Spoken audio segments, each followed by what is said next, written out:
I just want to find a use for that picture from that Volvo commercial of Jean-Claude Van Damme anyways. But the reason I wanted to give this was probably just, one, talking with Mike the last couple of weeks and some of the other people around here about how do we actually want to use mobility interventions, when are they appropriate, when are they not appropriate, because I think that's obviously the really popular topic in strength and conditioning right now is mobility, right? And I think just like every pendulum in this industry, like it swings one way and it swings the other way, and you get people who are really extreme not doing anything, you get people who are really extreme probably doing too much, and then how can we best apply the principles here? Because whenever I go to a course, and my suggestion for you guys, if you go to a course or you read a book or whatever you listen to, think about, okay, hey, this is great, this is what they're delivering me, this is what this course wants to deliver, but how can we distill this into what we do here? Because every course you take is going to be, how can we make what we are already doing here better?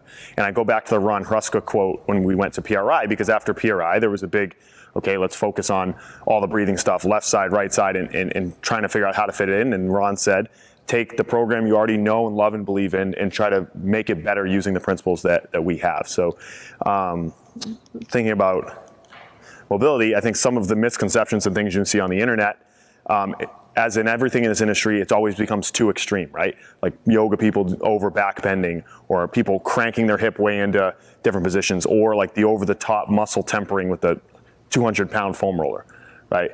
And just like looking at mobility WOD, you hear the verbiage there, even though I think Kelly is a pretty intelligent guy. Sometimes you hear like, I want to smash this or pull this tissue apart, and it starts to get people thinking about mobility the wrong way, as opposed to how we can kind of provide interventions that are a little bit more common sense and they're going to be more beneficial to our clients, and more importantly, being less dangerous, right?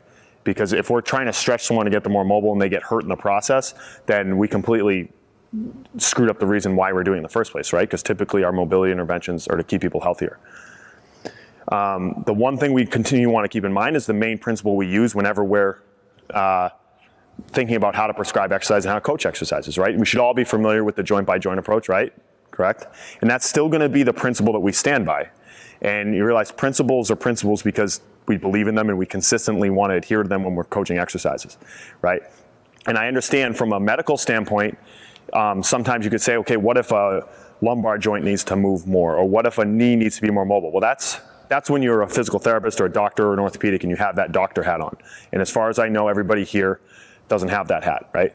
So we're all thinking about it from a fitness realm, right?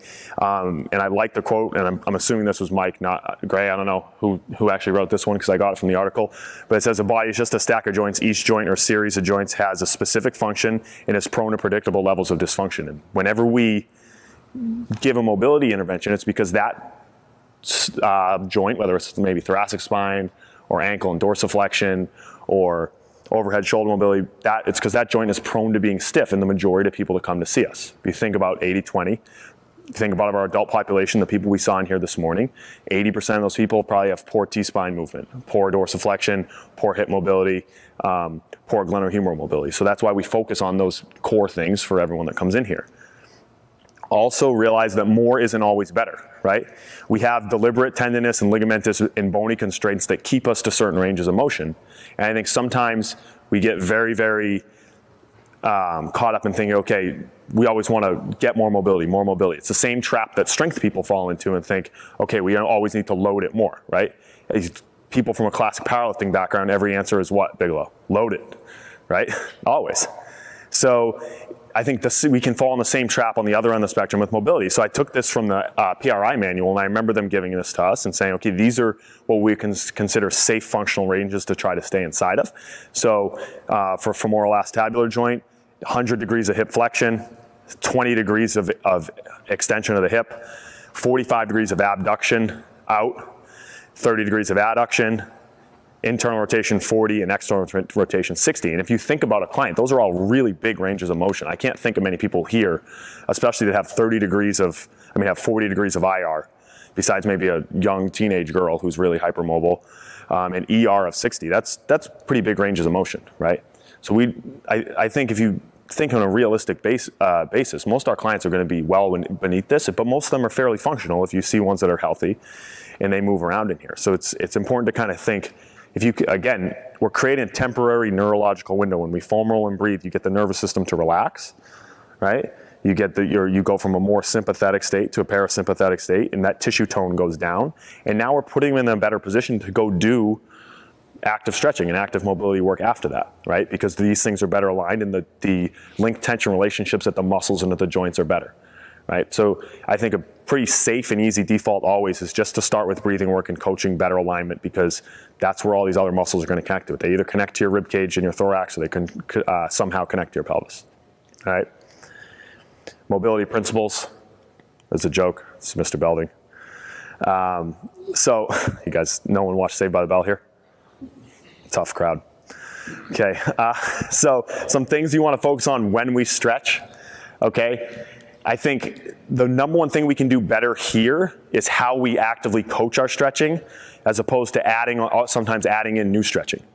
Okay, I think there's 4 things. If we focus on these, how we stretch will improve, and you'll see our outcomes will improve if we focus on some of these basic things. And these are things that I got from the FRC course that helped me do what we were already doing here better. Okay, and these are things that Andrea Spina teaches in the FRC course that I think we can kind of take and translate into what we're already doing to improve.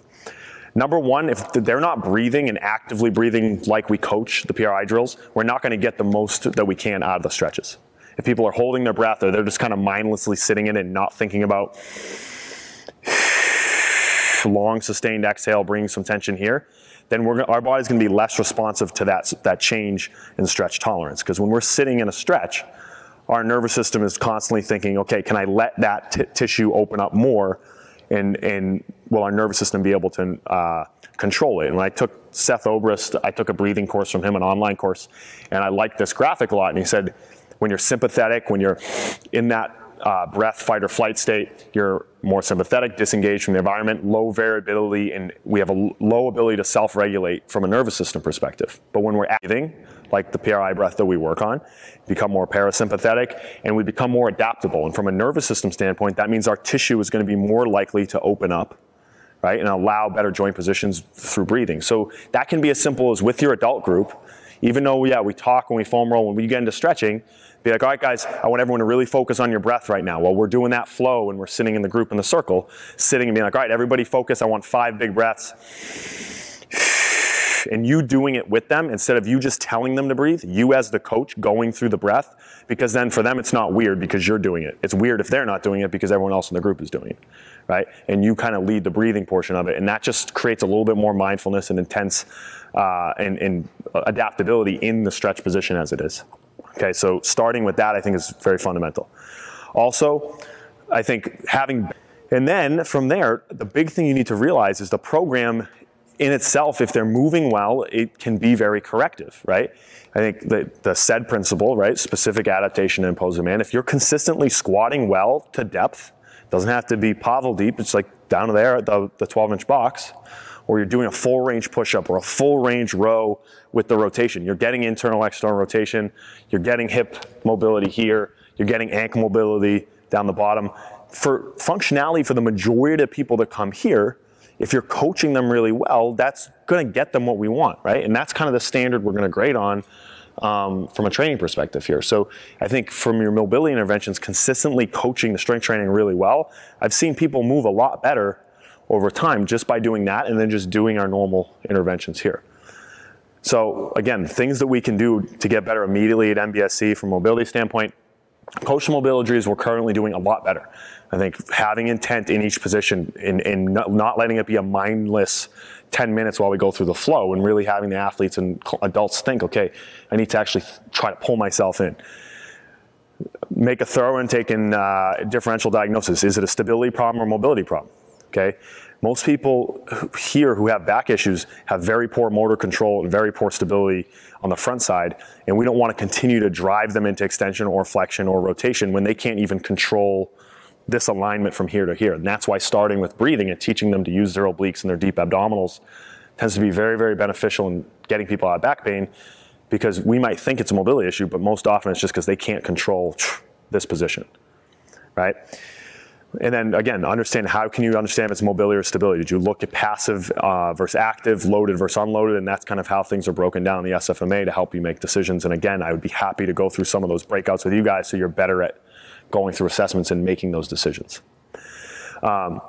assess, intervention, then assess again. Check your work. Is the person getting better? Because if you're doing this stuff and they're not getting better week to week, that's maybe not the intervention that we want to use. I think sometimes we just start doing stuff. We do a really good assessment initially, and then we never check our work after. Did you recheck that leg raise? Did you recheck that shoulder IR?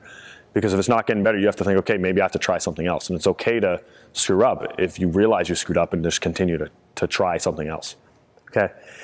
Also accept normal adaptations and imperfections. Think about the sports, right? So for pitchers, we're going to have people who have internal rotation deficits. For one-sided athletes, you're going to have different hip rotation patterns from one side to the other. For some of our general pop clients, like I remember Mike saying this about Doc and thoracic mobility. When he's a surgeon, if he's over the table for 10 or 12 hours a day, you can do a bunch of T-spine rotations, maybe keeping him neutral is actually what his job is, rather than thinking he's never going to be optimal, but he's not letting them get worse. And I think sometimes we always want to think this person's going to be perfect.